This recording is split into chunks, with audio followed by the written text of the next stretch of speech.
Fala pessoal, sejam bem-vindos ao podcast do portal Fisiortopedia. Eu sou o Leandro Fukuzawa e serei o host do nosso canal.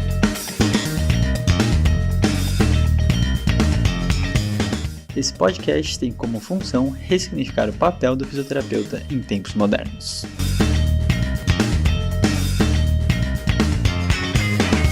Fala pessoal, sejam bem-vindos a mais um episódio do podcast do Fisiortopedia. Hoje, episódio 88, estamos perto do nosso centenário.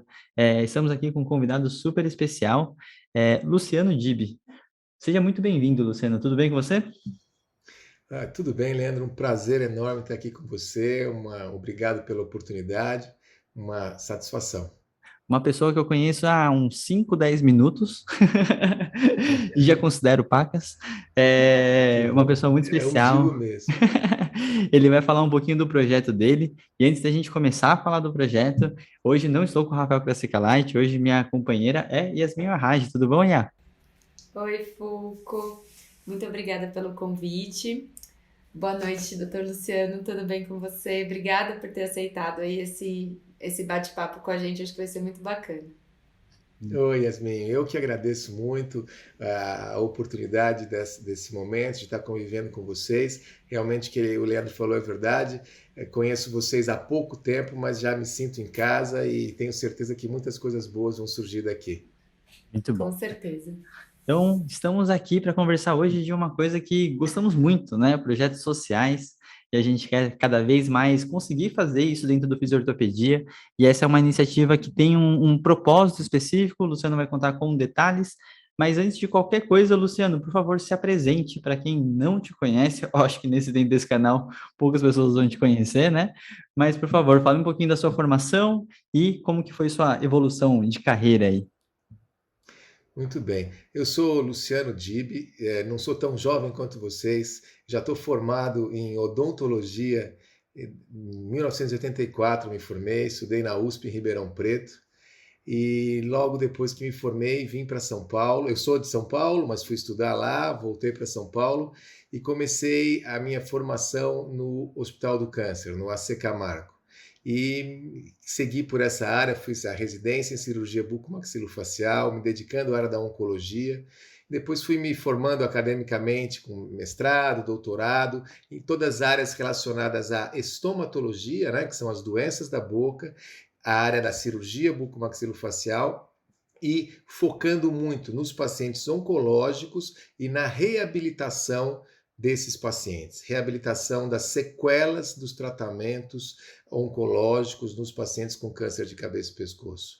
Então, ao longo desses 37 anos profissionais, eu fui durante muitos anos titular, fui diretor do Departamento de Estomatologia do AC Camargo. Depois trabalhei um tempo também como colaborador na disciplina de cirurgia de cabeça e pescoço da Escola Paulista de Medicina. E há 33 anos sou professor da Faculdade de Odontologia da Unip, aqui em São Paulo, dedicado especialmente à área da estomatologia e da reabilitação. Muito bom, Luciano. Então, um belo gabarito. Temos muitos aí para conversar, uma área muito especial, né? Eu e Yasmin acabamos de ir para São José dos Campos, né? Ver uma paciente com grandes impactos sociais perante algumas cirurgias de cabeça e pescoço. Então, com certeza tem tudo a ver com isso, né? Então, vou pedir para também Yasmin fazer uma apresentação, não dela, porque as pessoas já conhecem Yasmin, mas como que ela chegou também no projeto, no Luciano, para a gente entender um pouquinho, e depois o Luciano já conta do projeto dele. Então, por favor, Yá. Bom, conhecer o Luciano foi aquelas coincidências da vida muito boas, né? Que a gente às vezes tem que ficar esperto para que a gente não perca essas oportunidades, né? Então, eu sempre falo que é importante a gente fazer o nosso trabalho bem feito, porque as pessoas falam sobre o nosso trabalho, sempre comentam com o nosso trabalho com alguém, né? Eu, há algum tempo, atendi uma paciente, um caso bem difícil, e que estava em atendimento com outros profissionais, né, com outros dentistas e outros cirurgiões bucomaxilo, e foi um pouco antes da pandemia, né? E aí, logo que começou a pandemia, aquele cancelamento de atendimentos, a gente não sabia muito para onde ia, e ela sumiu. E aí eu fiquei com uma dorzinha no coração, pensando assim, puxa, né, perdi essa paciente, não vou conseguir mais ajudá-la, né? Será que ela tá bem? E não consegui mais o contato, né? Fiquei um tempo até a gente organizando essas questões, oferecendo tratamento online, né? E nem todos os pacientes aceitaram essa possibilidade. E aí eu não tinha mais tido notícia dessa paciente, né? E aí agora, faz pouco tempo, talvez 1 mês e meio, 2 no máximo, essa paciente entrou em contato de volta comigo e me dizendo que tinha uma longa história para me contar daquele ano, que muitas coisas tinham acontecido em relação ao diagnóstico dela e que felizmente ela tinha encontrado o Dr. Luciano que conseguiu ajudá-la, né? No caso dela, que era um caso mais complexo, um caso não tão conhecido, né, pela maior parte dos profissionais, que ela estava muito feliz de ter encontrado ele e que chegou no momento do tratamento em que ele recomendou que ela fizesse fisioterapia. E aí ela foi uma querida e falou, eu tenho uma fisioterapeuta, já tenho uma pessoa que eu quero que cuide de mim. E aí ele, uma pessoa muito preocupada, fez questão de querer entrar em contato comigo e falar sobre o caso, as particularidades, então a gente teve a oportunidade de conversar. E já ali naquele momento eu percebi que ele já era uma pessoa diferenciada, até pela disponibilidade que ele teve de entrar em contato comigo e falar e detalhar o caso da forma como ele detalhou. E aí, coincidentemente, nesse primeiro contato que a gente fez, ele acabou me mandando uma propaganda, né, um vídeo que falava sobre o projeto, né, e sobre o Instituto. E aí, quando eu vi o vídeo, assim, eu fiquei encantada com o trabalho, falei, não dá para eu ter isso aqui do meu lado e não fazer parte disso, né? Então eu conversei com ele e me ofereci como voluntária. A gente ainda vai organizar essa questão em relação ao voluntariado, mas o nosso primeiro contato foi esse e o objetivo principal é aprender junto com eles lá nesse projeto maravilhoso que eles têm. Muito bom. E um dos grandes motivos desse episódio também, né, é uma contribuição que a gente está fazendo com o projeto, no sentido de eles estão numa fase de arrecadação, né, da parte monetária para conseguir construir e crescer com o projeto, né? Então, Doutor Luciano, você tem agora um tempo de mais ou menos uns 30 minutos para convencer as pessoas a ajudar o projeto. Vamos começar pelo começo. Então, comece explicando para mim um pouquinho como que ele nasceu, né? Da onde que ele surgiu, da onde que veio esse incômodo para a gente realmente ter essa ação, né? Então, fala um pouquinho esse início. Obrigado por essa oportunidade mesmo. Mas a própria palavra da Yasmin, ela que também tem origem libanesa como eu, existe uma palavra árabe que diz maktub. Maktub estava escrito, né? Então tem algumas coisas que acontecem mesmo, a gente parece não entender bem por que elas acontecem, mas de fato talvez estivesse escrito. O projeto que nós estamos falando, que está gerando suspense aqui nos ouvintes, é o Instituto Mais Identidade. O Instituto Mais Identidade é hoje uma organização sem fins lucrativos, né? Já é uma OCIP, uma organização da sociedade civil de interesse público, então é uma ONG, mas que já tem os registros.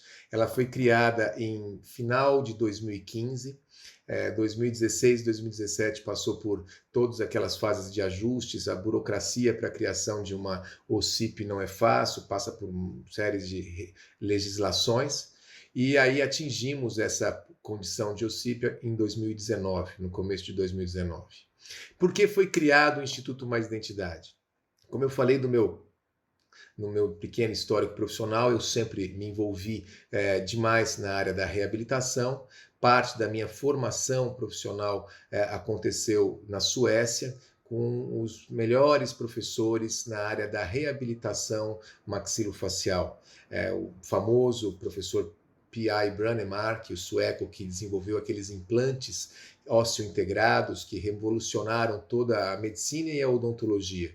E eles também passaram a usar esses implantes para reter próteses faciais. E eu fui aprender com eles isso lá no longínquo anos 90 e trouxemos isso para o Hospital do Câncer. Desenvolvemos um departamento bastante importante fazendo essas reabilitações, com apoio de empresa nacional, produzindo esses implantes. Então, vários desenvolvimentos foram acontecendo.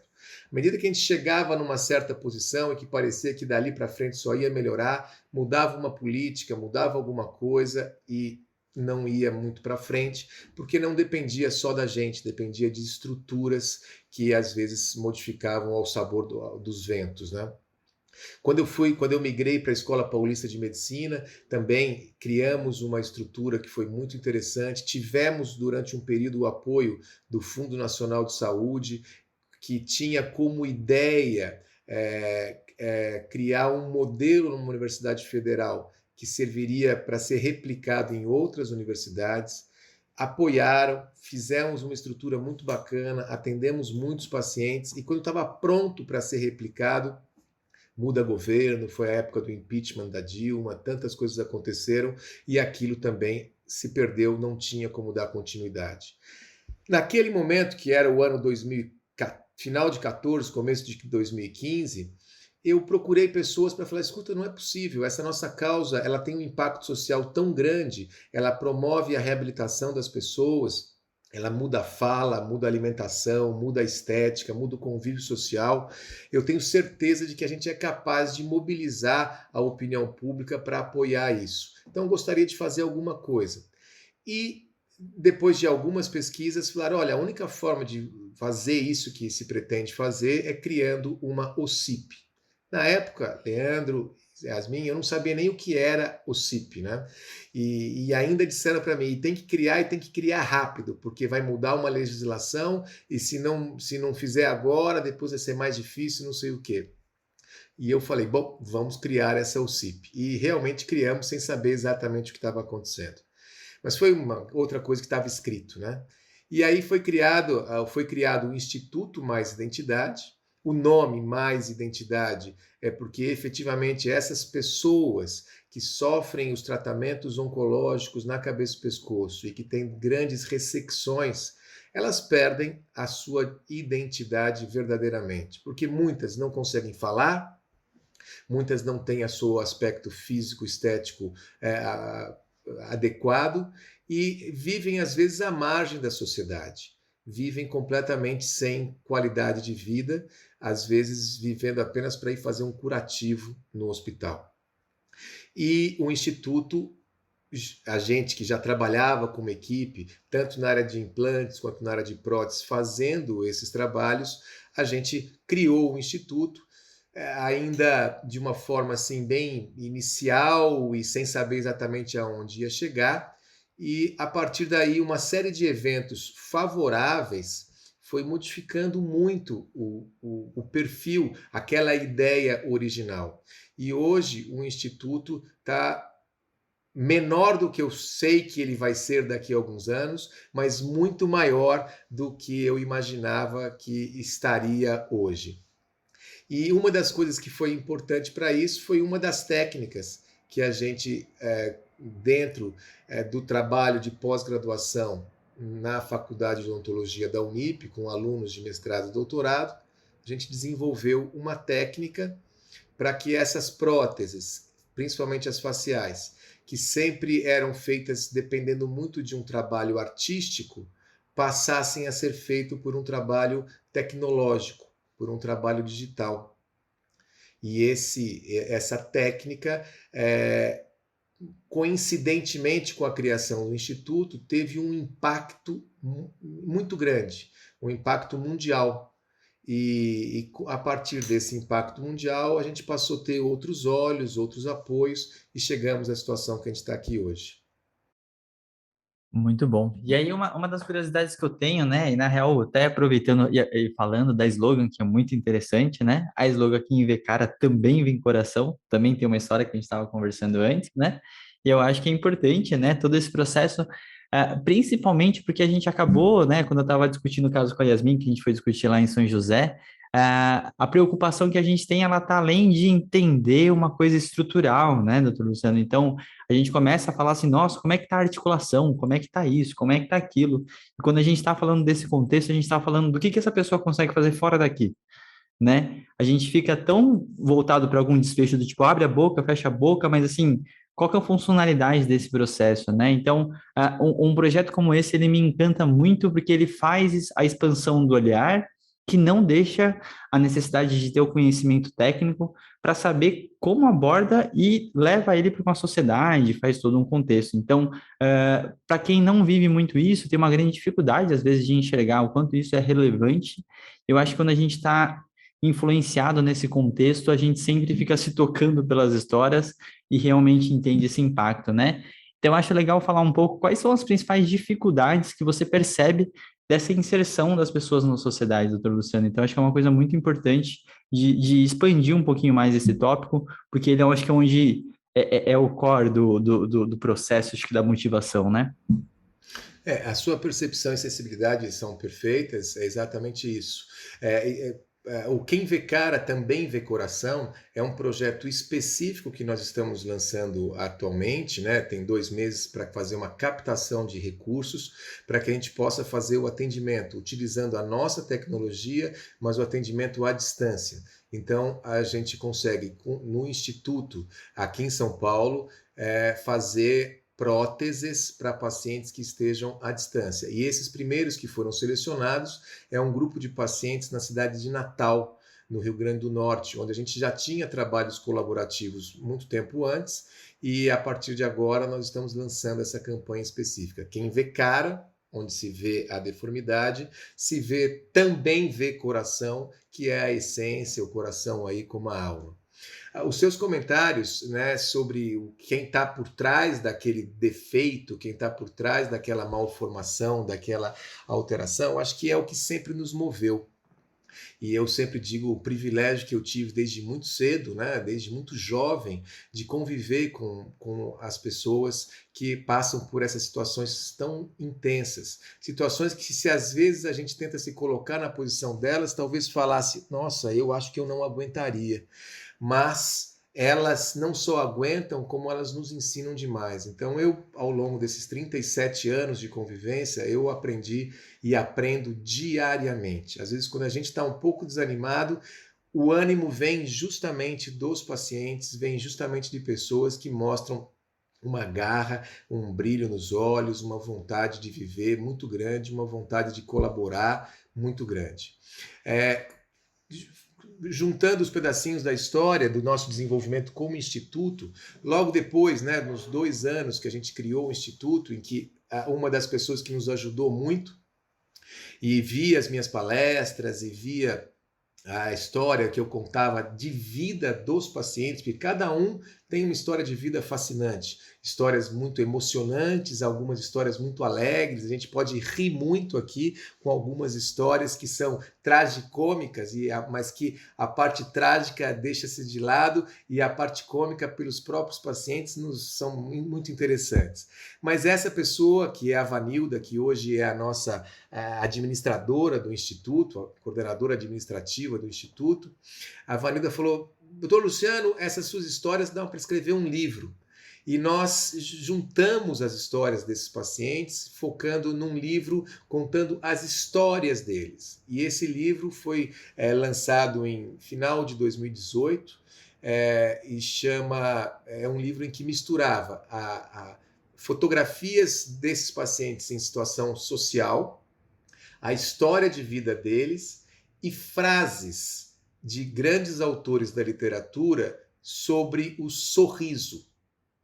E todas as fotos dos pacientes mostrando-os em ambientes em que eles estavam alegres, né? Situações cotidianas. E esse sorriso, eu dizia que não era o sorriso dos dentes, não era o sorriso da face, era sim o sorriso dos olhos, o sorriso que mostrava o sorriso da alma, né? E eu acho que é isso que a gente vê mesmo, são pessoas que realmente às vezes estão ali desfiguradas, mas que conseguem mostrar, resplandecer um sorriso, e um sorriso que muda a vida das pessoas. E quando a gente, no trabalho técnico do fisioterapeuta, do cirurgião bucomaxilo, do protesista, do médico, do cirurgião plástico, do fonoaudiólogo, do enfermeiro, do psicólogo, que tem uma ação extremamente importante nessa história toda, o que a gente tenta fazer é montar um pouco o quebra-cabeças e dar para essas pessoas a condição de reorganizados, seguirem em frente e terem vidas plenas, né? Que é o que a gente deseja. Finalizando essa minha parte aqui, dizendo que eu digo que algumas vezes eu tive alguns pagamentos de tratamentos interessantíssimos. Um deles, por exemplo, quando se colocou uma prótese oral para um paciente que não podia falar porque tinha uma perda de substância muito grande no maxilar, e a gente mal sabia quem era aquela pessoa que estava sendo tratada. Quando se colocou a prótese, ela pagou, entre aspas, o tratamento cantando. Ela era uma cantora, né? Ele era na verdade era um homem, era um cantor desse que cantava em bares aí noturnamente e que não podia viver porque ele não podia nem cantar. Então é isso, né? Então realmente a gente deixar o lado técnico às vezes ou juntar o lado técnico e entender que ali são pessoas com almas belíssimas e que estão passando por provações, mas que tem muito a ensinar para a gente. Sensacional. Eu falei para Yasmin, se eu ficar quieto aqui, porque eu me emociono com os projetos. Mas muito legal, Luciana. E eu acho que tem uma parte muito importante, eu particularmente aprendi isso na pesquisa, né? Conforme eu fui aprofundando mais na parte científica, uma das coisas que a gente para de olhar e ficar tentando categorizar é o papel de cada profissional. Quando a gente está direcionado para uma mesma problemática, a questão do background em si, ele meio que dá uma certa dissolvida, né? Porque a gente está tentando resolucionar o mesmo problema. Obviamente, cada um vai ter um arsenal diferente para tentar resolver isso e um prisma diferente, que não descarta um do outro, mas eu acho que agora começa a ter menos a briga e a fala, não, eu como fisioterapeuta, né? Então, assim, você não fica segmentando as ações. E eu acho que isso é uma coisa que é muito importante dentro de um projeto desse. Então, primeiro eu vou puxar para a Yasmin falar um pouquinho dela como físico, o que que ela pode fazer, o que que ela está fazendo lá, né? E depois o Luciano complementa para mim e fala assim, que equipe que é essa que compõe tudo isso, né? Para falar um pouco mais detalhado e principalmente como a gente pode ajudar de alguma certa forma, né? Então, por favor, Yasmin e depois Dr. Luciano. Essa pergunta, Foucault, é muito boa, porque é uma pergunta que eu me faço o tempo todo, né? Então, quando eu conversei a primeira vez com o Luciano, vendo ali o vídeo da campanha e do Instituto, eu comentei com ele que eu poderia ajudar com o meu trabalho, né? Que eu gostaria de ajudar com o meu trabalho. E aí, o que é o meu trabalho, né? Já começamos por aí, né? Então, eu fiz uma visita inicial, né, lá no Instituto para conhecer um pouco a estrutura, né, e para entender, olhar aquilo e pensar, poxa, como que eu posso ajudar aqui? E aí depois nós tivemos uma conversa e a mágica disso é que, assim, não existe nenhuma fórmula pronta, porque esses pacientes são muito diferentes. Todo paciente é sempre muito diferente, mas esses particularmente são realmente muito diferentes em não só o que a gente precisa ganhar ou ajudar, enfim, ou o que ele precisa melhorar de função, mas também em suas histórias, né? E aí o quanto que cada um deles pode ou quer mudar alguma coisa da estrutura que ele está apresentando naquele momento, né? Então, a gente tem que pensar que são pacientes que ao longo do tempo foram se adaptando com as dificuldades causadas por conta do tratamento, né? E será que eu tiro essa adaptação? Será que eu mudo essa adaptação, né? A gente comentou isso na sexta-feira quando a gente estava lá em São José dos Campos. Será que essa aderência, ou que essa fibrose está sustentando a prótese? Será que é um lugar que eu devo mexer? Ou será que é um lugar que é importante para ter essa sustentação? Então, o que me chamou muita atenção na minha primeira visita lá e hoje foi justamente a conversa que o Luciano tem com a equipe de que nós temos um objetivo final, mas o caminho que a gente vai percorrer para chegar nesse objetivo vai demandar muita criatividade. Muitas coisas nunca foram feitas e precisam ser adaptadas para aquele paciente, para que aquilo chegue no objetivo final, né? E aí pensar realmente, tem o ideal, mas tem a melhor solução para aquela pessoa, né? E também isso tudo é muito importante. Então, é 100% tentar solucionar problemas. Ensino baseado em problema o tempo todo, porque você senta, debruça em cima do problema e cada um fala. Então, hoje eu tive uma alegria de participar de uma reunião em que eu cheguei, já me sentei, o Luciano me apresentou para a equipe, e aí todo mundo já começou, olha, eu preciso disso, vamos fazer isso e isso, e aí todo mundo começou a ter ideias, pensamentos, e é muito colaborativo, isso é muito fantástico, né? Porque são profissionais de áreas diferentes, mas que tem um objetivo comum de ajudar aquela pessoa e também para conseguir chegar na melhor solução. Então, ainda como eu vou ajudar, eu acho que eu vou descobrir a cada vez. A cada vez que eu chegar lá, eu vou ter que me fazer essa pergunta e pensar o que que eu posso fazer hoje por essa pessoa que está aqui e por essa equipe, né? Então, é muito fantástico também porque toda vez é muito diferente, né? E isso motiva, né? Sair da mesmice, a gente pode ajudar de formas diferentes. Mas basicamente, pensando em relação à parte de cabeça e pescoço, da fisioterapia de cabeça e pescoço, obviamente que o meu know-how dentro dessa área me embasa para poder olhar para esse paciente e pensar, tá, o que que eu posso fazer, como eu ganho essa função, né? Hoje a gente estava numa situação problemática de um paciente muito irradiado de muito tempo, que tem uma limitação de abertura de boca, mas ele precisa fazer vários procedimentos para ter uma saúde bucal melhor e para ter uma função bucal melhor. Então, nosso objetivo aí está dentro desse processo com esse paciente nesse momento. Então, a cada vez vai ser um grande desafio. Perfeito. Doutor Luciano, além da Bela e Yasmin, quem mais faz parte dessa equipe aí?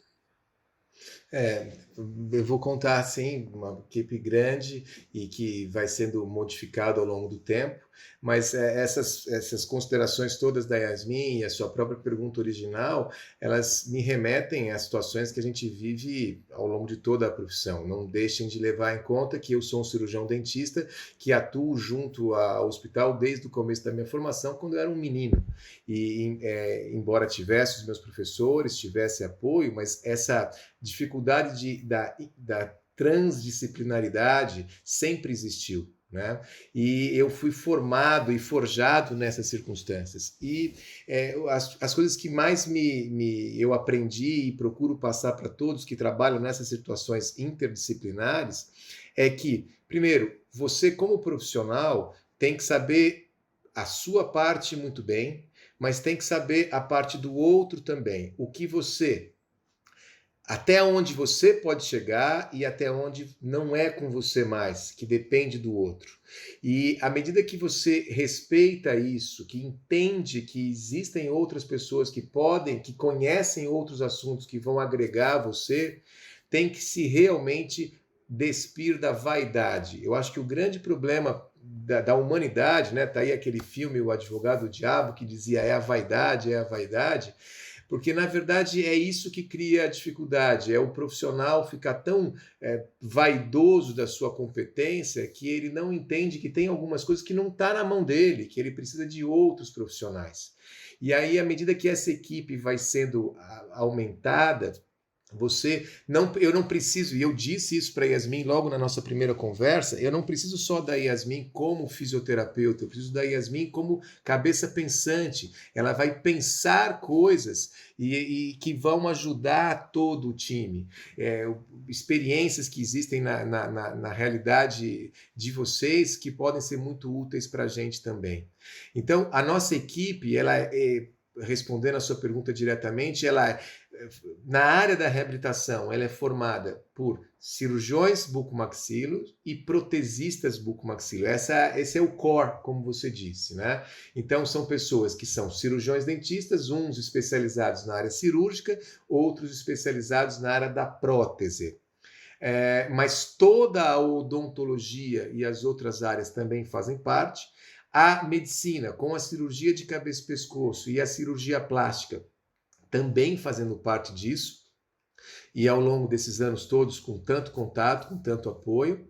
E nós temos, então, equipe de fonoaudiologia, equipe da fisioterapia, equipe de psicologia, temos assistente social, e, por enquanto, nós vamos com esses trabalhos de forma voluntária, são voluntários, né? A maior parte deles são voluntários. Nós temos um pequeno corpo que a gente remunera para aquela situação, mas a maior parte é voluntária. E cada um desses braços vai se expandindo mais. Como o Instituto hoje, a partir de 2 anos, ele passou a ter o apoio da Unip, né? Então ele é um instituto completamente um instituto que ele não tem nenhum vínculo com a Unip do ponto de vista da sua origem, mas ele é apoiado pela Unip por causa do meu trabalho de tantos anos como professor de lá e por causa efetivamente do grande progresso que existe na parte de pesquisa. Então, os alunos de pós-graduação, do mestrado e doutorado do programa da Unip, fazem parte do Instituto, então fazem as suas pesquisas junto ao Instituto. E os alunos de graduação, principalmente com iniciação científica, também participam dessas atividades. Então, hoje, boa parte do nosso trabalho é feito com colaboração com alunos de pós-graduação e com um corpo, um staff assim, bastante reduzido. E que vai se ampliando à medida da necessidade. Muito bom. Yasmin, quer falar alguma coisa? Quero, eu acho que tem uma coisa que o Luciano não comentou, que eu acho interessante também da integração entre os cursos, né? Então, em relação ao Guilherme, né? Acho que é o Guilherme que é o nome dele, que é eu acho que é bacana comentar. Com certeza, lógico. Vou deixar você falar. Então, isso é muito bem lembrado, Yasmin. Na verdade, assim, a nossa parte tecnológica, né, que é a parte da confecção digital das próteses, é toda feita no computador. E realmente nós hoje contamos com um designer gráfico, né? O começo da nossa pesquisa, com o trabalho do Rodrigo Salazar, no mestrado dele, teve o apoio de um dos mais importantes designers, que é o Cícero de Moraes, que é um designer muito famoso, digital, que trabalha principalmente com a parte de reconstrução anatômica de santos, dos heróis antigos. Então, ele é capaz da reconstrução forense, como é chamada, né? Mas ele também trabalha muito com um software, desenvolvendo as formas de utilizar esses softwares para esses tipos de reconstrução tridimensional. E com isso, nós desenvolvemos a tecnologia da prótese no trabalho de mestrado do Rodrigo. E precisamos de pessoas que trabalhem essa parte tecnológica. E o Guilherme Abicair, ele é um estudante de arquitetura que trabalha agora no Instituto na área digital. E ele cada vez mais dando palpite aí na odontologia, na fisioterapia, na fonoaudiologia. De vez em quando a gente tem que até falar, onde você pensa? Onde você vai, né, Gui? Mas, na verdade, é um amor de pessoa que está realmente encantado, vendo que com o seu trabalho digital, tecnológico, ele consegue ampliar muito mais ainda do que fazia na área da arquitetura. Eu também já tinha uma ideia da própria arquitetura, que assim como a odontologia, eu que sou cirurgião dentista, assim, a odontologia e a fisioterapia é a mesma coisa, mas eu falando da odontologia, que é o meu campo, a gente só quer melhorar a vida das pessoas, né? É uma profissão que, assim como a fisioterapia, a gente não faz nada para prejudicar ninguém, né? A gente só faz para melhorar, para o sorriso ficar melhor, para a estética ficar melhor, para mastigar melhor, para todas as funções ficarem melhores. E a arquitetura também. A arquitetura é uma coisa que pensa em como fazer a vida das pessoas ser melhor também. Então é um orgulho mesmo ter o Guilherme nessa área trabalhando com a gente e muitos outros vão trabalhar, né? Então hoje a gente pensa em próteses óculofaciais, próteses que têm o globo ocular, trabalhando com engenharia para que esse globo ocular movimente de acordo com o movimento da musculatura, para que a pálpebra feche nas próteses. Então tem toda uma tecnologia que está sendo estudada e que precisa de uma interdisciplinaridade muito grande. Muito legal. Eu acho que isso vai muito de encontro do que a gente prega aqui no Fisiortopedia, doutor Luciano, porque tem o processo do lifelong learning, que a gente fala, né, da educação continuada, e a questão que o profissional que é bom, ele é um grande solucionador de problemas. Então, a partir do momento que você não se fecha com as suas habilidades e sua área de trabalho específica, né, a gente consegue entender um pouco mais e expandir e realmente entender como que a gente faz diferença, né? A gente, obviamente, nunca vai sair 100% pronto para o mercado, para trabalhar, e não é essa a proposta, e sim entender que você, como ser humano, como profissional, você tem habilidades para poder expandir seu conhecimento e conseguir colaborar em outras áreas, né? Então, a nossa rotina hoje, né, como startup, é ficar solucionando o problema, aprendendo coisas diferentes para tentar realmente ajudar as pessoas de uma forma adequada, né? No teu caso, dentro dessa problemática, você está me falando de diversas profissões que você nunca saberia como que eles se juntariam num projeto desse, né? Se você contar as histórias separadas, você fala assim, ué, onde que eu uno tudo isso aqui, né? Então, isso é uma das coisas mais incríveis que eu acho que é uma das maiores lições, né? E aí, a gente precisa chegar nesse ponto, a gente precisa falar de uma forma muito clara como que a gente pode ajudar tudo isso, doutor Luciano? Então, acho que essa parte é mais importante, e não só como ajudar, e aonde especificamente que é essa necessidade, né, do dinheiro, realmente para onde que ele vai, né? O que que a gente precisa suprir em relação a isso. Então, por favor, vamos chegar nesse ponto tão importante. Tá bom, muito obrigado. Então, o Instituto Mais Identidade, sem fins lucrativos, ele vai sempre viver de captação de recursos, né? Então, existem diversas formas de captar, nós estamos incipientes nesse processo. Para o nosso instituto montado ali, nós tivemos o apoio da Unip, então hoje nós temos um laboratório digital bastante moderno. Esse laboratório foi montado com uma outra forma de captação que foi anterior, partindo de um edital que teve o apoio da Rede Ímpar. Conseguimos equipamentos, depois a Unip montou a estrutura, então nós temos essa estrutura ali dentro da Unip, com áreas de atendimento e de tecnologia digital, laboratório de prótese também. Mas para atender os pacientes, a gente sempre vai precisar dos recursos econômicos. O Instituto tem um site que é maisidentidade.org, que lá tem uma forma de doação permanente, que a pessoa pode doar quanto quiser e o tempo inteiro. Além disso, nós estamos fazendo hoje já projetos de captação com leis de incentivo. Não temos ainda, mas esperamos ter. Tudo tem o seu timing, né? As coisas vão acontecendo com o seu tempo, e nós somos jovens ainda nesse aspecto. Esperamos para que em 2023 a gente possa ter essa forma de captação também. E essa específica é a primeira que nós estamos lançando para tratar um grupo específico de pacientes. Então, nós elegemos, e quando começamos esse processo, a gente estava no meio da pandemia, em que a gente não tinha nem condições de fazer o atendimento na nossa estrutura física. Então, como nós temos uma tecnologia que permite o atendimento à distância, né, por meio da fotogrametria, que se estabelece esses modelos digitais, depois a confecção no computador e a instalação, sim, no local, a gente buscou parceiros, e um dos quais a gente já trabalhava há muito tempo, que é um grupo de profissionais extremamente competentes no Rio Grande do Norte, em Natal, que tem uma demanda muito grande de pacientes oncológicos que ficam ali à margem da sociedade mesmo. Nós selecionamos 10 pacientes que têm grandes deformidades maxilares e faciais, e fizemos um projeto específico para captação nesse sistema de financiamento coletivo, as plataformas de crowdfunding. E essa é a plataforma Benfeitoria. Então, é um projeto que visa captar 300 mil reais para o atendimento de 10 pacientes. Nesses 30 mil reais por paciente, envolve-se uma série de custos, né? Além das próteses, os instrumentos que vão ser utilizados, os implantes, realmente a equipe, centro cirúrgico em Natal, as clínicas, uma série de coisas que vão acontecer. E essa captação se dá por essa plataforma Benfeitoria, nesse site www.maisidentidade.org/10. Acessando, você faz o seu cadastro e lá pode doar R$10, R$50, R$100, 10 mil reais, ou se quiser doar os 300 mil reais, a gente aceita tranquilamente, né? Mas, na verdade, usamos a plataforma Benfeitoria como esse primeiro projeto para justamente mostrar a transparência dele.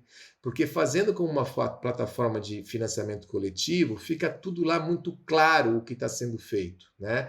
Para quem é, o que é, como está captando, como gastou esse dinheiro e como é que ficaram os pacientes.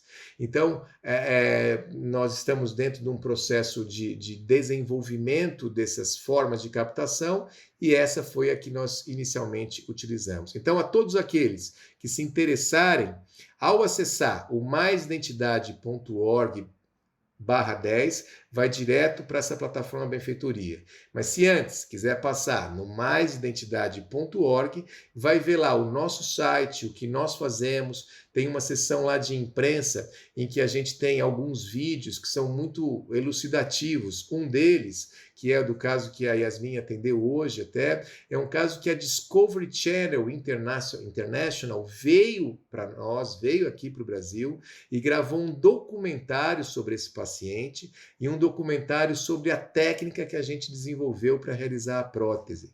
com a prototipagem rápida, com a fotogrametria, com todos esses mecanismos. Então, aqueles que se interessarem no site vão conseguir ter essa avaliação do que o que são as próteses, de como são os pacientes e o que nós fazemos. Muito legal. Conhecer todos esses detalhes, né? Eu acho que são muito relevantes, porque às vezes a gente fala, né, da quantidade de dinheiro e não entender para onde que vai cada ação, né? Eu acho que é uma das coisas que faz o projeto, né, se identificar mais, ele ficar mais fortalecido, a gente ter mais confiança também, né? Porque a gente sabe hoje o quanto de coisas que acontecem por aí, mas muito sensacional. Então, gente, obviamente a gente vai deixar o link aqui na plataforma, tá? No link, na descrição do episódio. E a gente está chegando aqui nos nossos momentos finais. A gente tem um tempinho aí para a gente falar as palavras finais. Vou começar primeiro pela Yasmin. Yasmin, eu queria que você primeiro agradecer a proposta do episódio. Foi ela que convidou a gente para a gente conseguir ajudar esse projeto de uma forma interessante. E, por favor, palavras de paz, amor e esperança. Bom, quero primeiro agradecer, Foucault, por ter topado aí mais uma. Sempre as loucuras a gente vai propondo um pro outro e sempre dá certo, né? Então, quando eu conversei com o Luciano há um tempo atrás e me ofereci para o projeto, eu estava muito empolgada, muito feliz, e o Foucault foi a primeira pessoa que soube. Eu cheguei para ele e falei: eu quero participar desse projeto, ele é muito legal. Então, ele participou aí da minha motivação, né? E eu vou parafrasear a nossa querida Ana Maria Siriani, que é aquela coisa do por que que eu tô ajudando, por que que eu tô aqui, por que que eu decidi fazer isso, né? E a grande resposta é porque eu posso, né? Porque eu posso ajudar, porque eu tenho algo para dar, porque eu tenho algo para oferecer, né? Então todo mundo tem alguma coisa para oferecer, sempre, né? Então ofereça o que você tem de melhor para você poder ajudar quem precisa, né? Então, essas são as minhas palavras finais. Muito bom, sensacional.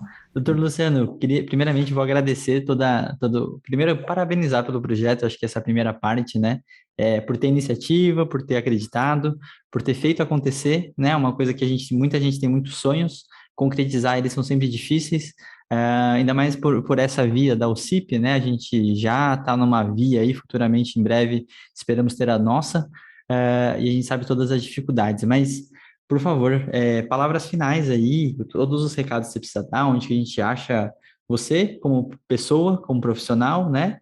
E os recados que você quiser dar. Eu acho que assim, mais uma vez agradecer muito essa oportunidade, que para mim foi muito rica. Eu acho que a sensibilidade da Yasmin e a sua são exuberantes, né? E fizeram com que essa conversa fosse de uma forma tão feliz, tão enriquecedora para mim. Quando você fez alguns comentários, e a Yasmin agora nesses comentários finais, me fazem lembrar sempre a situação da minha vida lá atrás, no Hospital do Câncer, quando lá se atendia realmente o fim da linha para todos os pacientes, era uma outra realidade, eu estou falando de 30, 35 anos atrás, em que eu aprendi que a gente não podia falar não para os pacientes, porque o não que era falado ali era um não definitivo. Se ali fosse não, não tinha mais o que fazer com o paciente, não tinha mais o que ele fazer. E aí a gente aprendeu que antes de falar não, a gente tem que estudar um pouquinho mais, a gente tem que se esforçar um pouquinho mais, a gente tem que procurar amigos, a gente tem que procurar colegas, a gente tem que buscar alternativas. E a OCIP, o Instituto Mais Identidade, foi a alternativa que a gente encontrou para tentar fazer eu não digo que era um sonho, porque já eram realizações não só minhas, mas de muitos profissionais, e existem muitos outros profissionais na área da prótese bucomaxilo no Brasil que lutam no dia a dia nas universidades, nos hospitais públicos e que tentam fazer o seu melhor e fazem coisas maravilhosas. Mas a alternativa do Instituto Mais Identidade foi aquela alternativa que foi corajosa, sim, porque a gente sabe como no Brasil às vezes essas iniciativas são vistas sempre com olhos estranhos, há sempre perigos nas esquinas, né? Mas a gente hoje, ao ver os passos que a gente já caminhou e ainda vê que a estrada é longa, mas que a gente tem cada vez mais arrebanhado colegas, amigos, gente com coração muito vibrante. A gente acredita com certeza que esse projeto não é meu, esse projeto é um projeto da humanidade, é um projeto que realmente vai fazer com que as pessoas se motivem e queiram colaborar com dinheiro, com trabalho, com amor, com voluntariado, às vezes com uma conversa com essas pessoas que deixam de ser invisíveis e passam a ser notadas, passam a ser reintegradas ao seu convívio. Então, eu quero, mais uma vez, agradecer essa oportunidade, parabenizar o trabalho de vocês, do empreendedorismo e das atividades que vocês fazem, que eu hoje fico sabendo e fiquei encantado, e dizer: procurem o Instituto Mais Identidade no site www.maisidentidade.org e estamos sediados na Unip, ali no campus Indianópolis, na Vila Clementina. E se precisarem de qualquer coisa do ponto de vista acadêmico, profissional, científico, pessoal, estamos absolutamente à disposição de vocês para seguir essa colaboração. Prazer muito grande estar aqui com vocês hoje. Muito bom. E já fica o convite, daqui a um tempo, quando a Yasmin ganhar mais experiência, estiver mais envolvida aí dentro, a gente vai contar próximos episódios em relação a isso. Eu acho que ver a evolução e o andamento de todo o projeto é sempre um grande aprendizado, né? Então, com certeza eu também vou querer ir lá visitar. Queria agradecer bastante aí por todas as falas, né? A parte social para a gente é muito importante. Eu também tenho o meu do Mova-se Mais, que é para ajudar a questão dos artistas. A gente sabe a dificuldade, a valorização que as pessoas e o olhar que as pessoas têm, né? Então, eu fico mais do que impressionado e muito feliz de ver isso acontecendo e a gente poder ajudar de alguma certa forma, né? Então, esse episódio eu falo com o maior prazer de todos. Curtam, compartilhem, divulguem, né? Espalhem o máximo possível para todo E é a mundo. última semana, hein, Leandro? É a última semana. Última semana. Hoje que vocês vão estar escutando o podcast, é a última semana para vocês conseguirem colaborar e até dia 2 de outubro, tá bom? Doutor Luciano, muito obrigado pela presença. Yasmin, muito obrigado. Um grande abraço para todo mundo e até o próximo episódio. Um grande abraço. Valeu.